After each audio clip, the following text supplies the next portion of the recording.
जेव्हापासून ही रेसिपी मी घरी बनवत आहे ना, मुलं बाहेर जाऊन खाणं बंदच झालेलं आहे. त्यासाठी उकडलेले बटाटे अशा पद्धतीने मॅश करून घ्यायचे. आता त्यामध्ये आपल्या आवडीच्या भाज्या घाला. बारीक चिरलेला कांदा, उकडलेला मक्याचे दाणे, शिमला मिरची, गाजर, कोथिंबिरी, 2 चमचे कॉर्नफ्लॉवर टाकलं, ऑरिगॅनो आणि चिली फ्लेक्स टाकलं आपल्या आवडीनुसार. आता हे छान असं चुरून घ्यायचं आहे, पाणी न टाकता.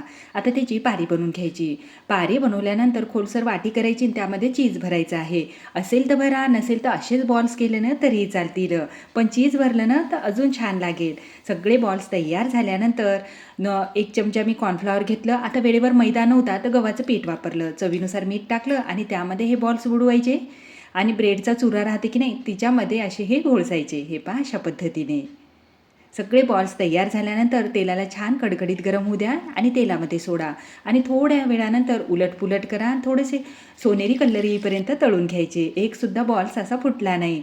आता गरमागरम हे चीजी बॉल्स असे तयार झाले. आता ही रेसिपी आपण घरी बनवल्यानंतर मुलं कशाला जातील बाहेर खायला आणि चवीला म्हणसाल ना तर खरंच जबरदस्त झालेली आहे.